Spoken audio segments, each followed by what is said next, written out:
Hello दोस्तों, नमस्कार। आप सभी का स्वागत है हमारे channel Hindi GS practice class by Hemlata में। तो आज हम लोग क्या करेंगे, भक्ति राम काव्य से प्रश्न उत्तर हल कर रहे हैं। राम काव्य से बहुत सारे प्रश्न बनते हैं, तो मैंने कुछ प्रैक्टिस करवाया हुआ है उस दिन, और आज उसी के आगे कंटिन्यू कर रहे हैं। तो क्या हुआ है, मतलब आप लोगों को इसकी थ्योरी जो है, आप लोगों की पूरी थ्योरी हमने आपको थ्योरी वाली क्लास में दे दिया है। अब इसको क्या करेंगे, उसी का प्रैक्टिस कर रहे हैं। तो आप लोग थ्योरी भी देख लीजिएगा, उसी का प्रैक्टिस देखते हैं। उसी के आगे, स्वामी अग्रदास किस काव्य धारा के कवि थे? मैंने थ्योरी में करवाया हुआ, वेरी इंपॉर्टेंट प्रश्न है। किसमें है? स्वामी अग्रदास किस काव्य धारा के कवि थे? तो किस काव्य धारा के थे? तो राम भक्ति काव्य धारा के कवि थे। कौन? स्वामी अग्रदास। अगला प्रश्न कह रहा है, रूपकों का बादशाह किसे कहा जाता है? अब रूपकों का बादशाह किसे कहा जाता है? तो रूपकों का बादशाह हमेशा किसको कहा जाएगा? तुलसीदास को। किसको कहा जाता है? तुलसीदास जी को कहा जाता है। अगला प्रश्न कह रहा है, गोस्वामी तुलसीदास जी के पिता का नाम क्या था? यूजीसी नेट का पूछा हुआ प्रश्न है तो बहुत देखने में आसान रहता है, लेकिन कभी कभी कंफ्यूजन हो जाती है। तो कौन होंगे? आत्माराम दुबे। तुलसीदास, गोस्वामी तुलसीदास घुमा कर पूछता है, नाम ना देके उनके क्या है, गोस्वामी दे दिया है, केवल गोस्वामी दे दिया है कि गोस्वामी तुलसीदास के पिता का क्या नाम था? तो आत्माराम दुबे था। अगला प्रश्न कह रहा है कि रामानंद ने किस पुस्तक में अपनी पूरी गुरु परंपरा का उल्लेख किया है? रामानंद ने किस पुस्तक में अपनी पूरी गुरु परंपरा का उल्लेख किया है? तो किस पुस्तक में किया है? रामार्चन पद्धति में किया है। किस पुस्तक में? तो रामार्चन पद्धति में किया है। अगला प्रश्न कह रहा है, अष्टयाम पुस्तक में किसकी दिनचर्या का वर्णन है? अष्टयाम पुस्तक में 8 पहरों का है, मैंने थ्योरी में करवाया हुआ है इसको भी। अष्टयाम पुस्तक में 8 पहर को लिया गया है, और किसका वर्णन सबसे ज़्यादा हुआ है उसमें? तो राम के पूरे दिनचर्या का वर्णन किया गया है। किसमें? अष्टयाम पुस्तक में। किसके? भगवान श्री राम के दिनचर्या का वर्णन किया गया। अगला प्रश्न देखते हैं, नाभादास कृति भक्तमाल की भाषा कैसी थी? नाभादास द्वारा कृति जो लिखी गई है भक्तमाल की भाषा कैसी थी? भक्तमाल की भाषा कैसी है? ब्रज भाषा है। अगला प्रश्न देखते हैं, राम रक्षा स्रोत के रचना के लेखक कौन है? राम रक्षा स्रोत के रचना के लेखक कौन है? तो कौन होंगे? रामानंद हैं। क्या प्रश्न कह रहा है? राम रक्षा स्रोत के रचना के लेखक कौन है? तो कौन होंगे? रामानंद हैं। अगला प्रश्न है, कृष्ण गीतावली ग्रंथ के रचनाकार कौन है? मैंने इसको लिखवाया है। जब कौन कौन मिले थे? तुलसीदास और सूरदास दोनों मिले थे, तो उन्होंने अपने अपने भगवान की चर्चा किया था। तो उसके बीच में किसने लिखा था? कृष्ण गीतावली से ज़्यादातर कंफ्यूजन वाला प्रश्न होता है कि कृष्ण गीतावली सूरदास की है या किसकी है? तुलसीदास की है। तो सूरदास की ना होके इसमें किसकी है? कृष्ण गीतावली तुलसीदास की है।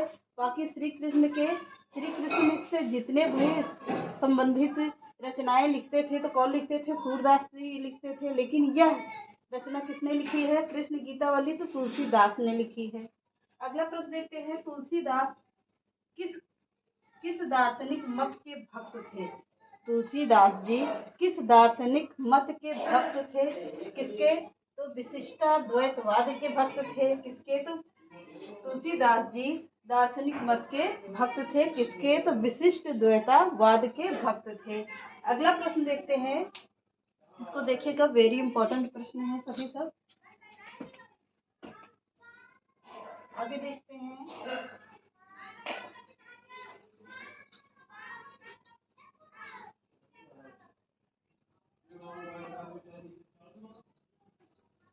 आगे का प्रश्न देखिए, कीरत भनित भूति भली सोई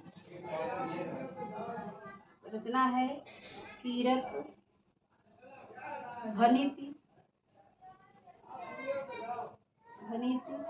कीरत भनित भूति भली सोई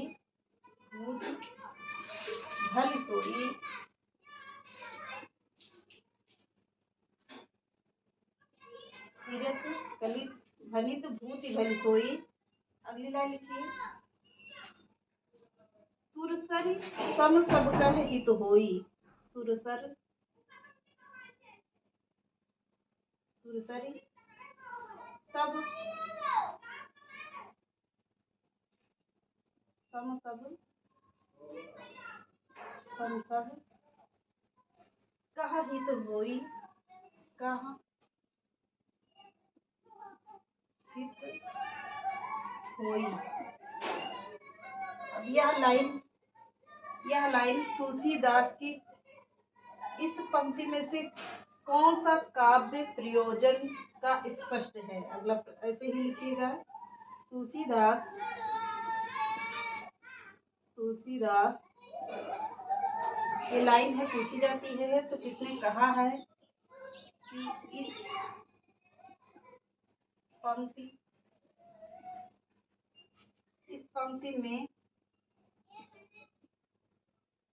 पंक्ति में कौन सा काव्य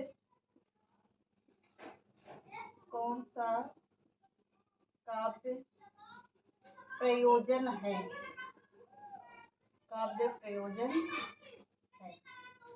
वेरी इंपॉर्टेंट प्रश्न है, पूछा भी जा सकता है कि कीरति भनित भूति भली सोई। कीरति भनित भूति भली सोई। सुरसर सम सब कह हित होई। तुलसीदास की इस पंक्ति में कौन सा काव्य प्रयोजन है? कौन सा काव्य प्रयोजन है यह प्रश्न कह रहा है, तो कौन सा होगा? लोक मंगल है। आंसर क्या होगा? लोक मंगल। लोक मंगल है। अगला प्रश्न देखते हैं।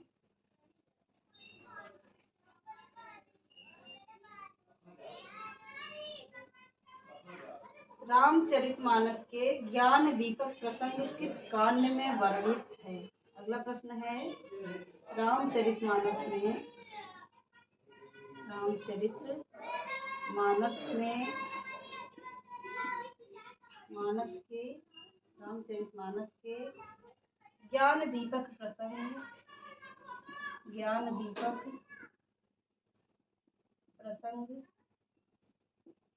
ज्ञान दीपक प्रसंग किस कांड में है? किस कांड में है? किस कांड में है? तो यह उत्तर कांड में है। रामचरितमानस में ज्ञान दीपक प्रसंग किस कांड में है? तो सुंदर कांड में है। उत्तर कांड में है। उत्तर कांड में है। अगला प्रश्न देखते हैं। तुलसीदास द्वारा शारीरिक पीड़ा से मुक्ति हेतु लिखा गया ग्रंथ था। किसके द्वारा? तुलसीदास द्वारा शारीरिक पीड़ा से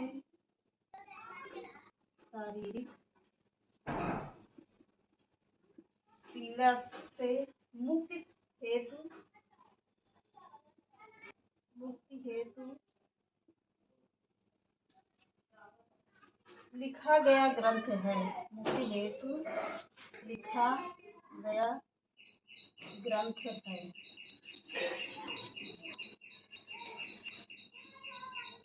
कौन सा है? हनुमान बाहुक है। हनुमान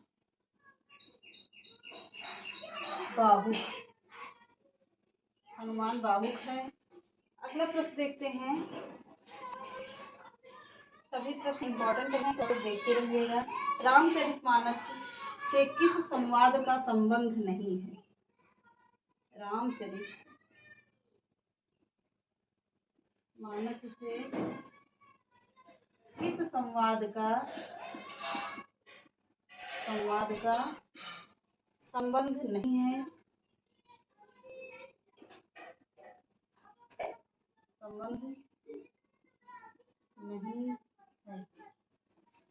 किसका नहीं है? तो पहले सब है वाले देखते हैं। शिव पार्वती संवाद, ये ऑप्शन देखिए। शिव पार्वती संवाद,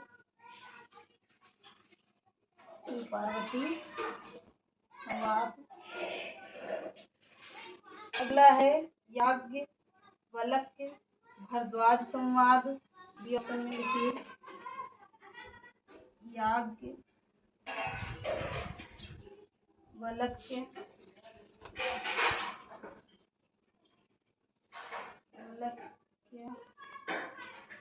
याज्ञवल्क्य इम्पोर्टेंट प्रश्न है। भारद्वाज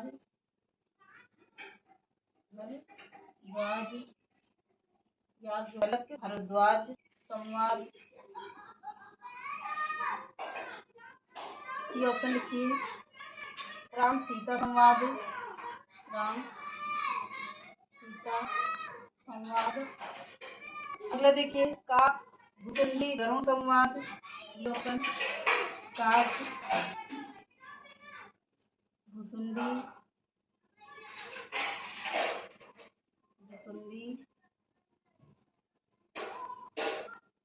काक भुसुंडी गरुड़ संवाद। गरुड़ संवाद। अब देखते हैं कि है कौन कौन सा है माना जाता है। तो रामचरितमानस से किस संवाद का संबंध नहीं है, तो शिव पार्वती का संवाद माना जाता है। याज्ञवल्क्य भारद्वाज संवाद ये भी माना जाता है। काक भुसुंडी गरुड़ संवाद ये भी माना जाता है। और राम सीता का संवाद रामचरितमानस के किस से नहीं है, रामचरितमानस के संवाद से नहीं है। अब अगला देखते हैं, तो जिसको देखते हैं कीरत धनित भूति भली सोई सुरसर सम सब सहहित होई। तुलसीदास की इस पंक्ति में कौन सा काव्य प्रयोजन है, तो कौन सा होगा, लोक मंगल काव्य प्रयोजन है। अगला प्रश्न देखिए रामचरितमानस के ज्ञान दीपक प्रसंग किस कांड में है, तो किस कांड में है, उत्तरकांड में है। अगला प्रश्न देखिए तुलसीदास द्वारा शारीरिक पीड़ा से मुक्ति पाने हेतु लिखा गया ग्रंथ है, कौन सा लिखा गया ग्रंथ है, तो हनुमान बाहु की ग्रंथ है। अगले तो रामचरितमानस के किस संवाद का संबंध नहीं है, तो शिव पार्वती का संवाद माना जाता है। याज्ञवल्क्य भारद्वाज संवाद ये भी माना जाता है। काक भुसुंडी गरुड़ संवाद ये भी माना जाता है। और राम सीता संवाद नहीं माना जाता है। तो नहीं के हिसाब से क्या होगा, राम सीता संवाद नहीं है। आगे देखते हैं, आगे का प्रश्न देखिए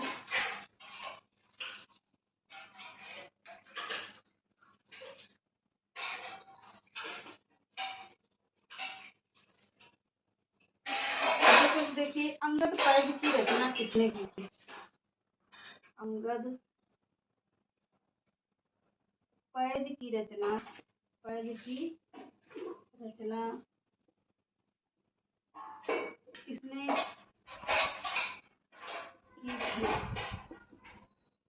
तो किसने किया था, उत्तर देखते हैं ईश्वर दास ने किया था। किसने, ईश्वर दास ने किया था।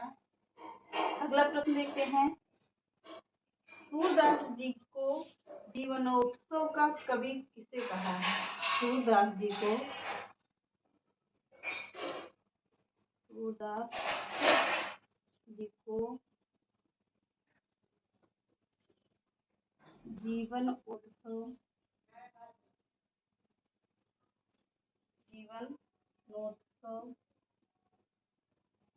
जीवनोत्सव का कवि किसने कहा है,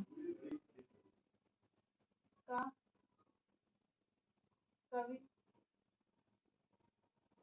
किसने कहा है, तो किसने कहा है, रामचंद्र शुक्ल ने कहा है। पंडित रामचंद्र शुक्ल ने कहा है। पंडित रामचंद्र शुक्ल ने कहा है। अगला प्रश्न देखते हैं रामचरितमानस नामक महाकाव्य की रचना शैली है। रामचरितमानस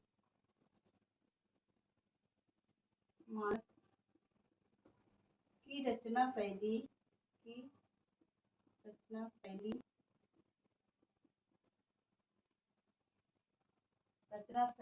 है, तो कौन सी रचना शैली है, तो यह है दोहा चौपाई शैली है। दोहा है, चौपाई है, दोहा चौपाई शैली है। किसमें? रामचरितमानस की रचना शैली है क्या? दोहा चौपाई शैली है। अगला प्रश्न देखते हैं, अवधी एवं ब्रज भाषा दोनों में रचना करने वाले कवि कौन हैं? अवधी एवं ब्रज भाषा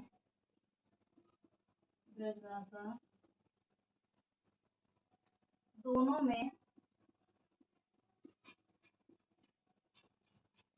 में रचना करने वाले कवि हैं। करने वाले कवि हैं,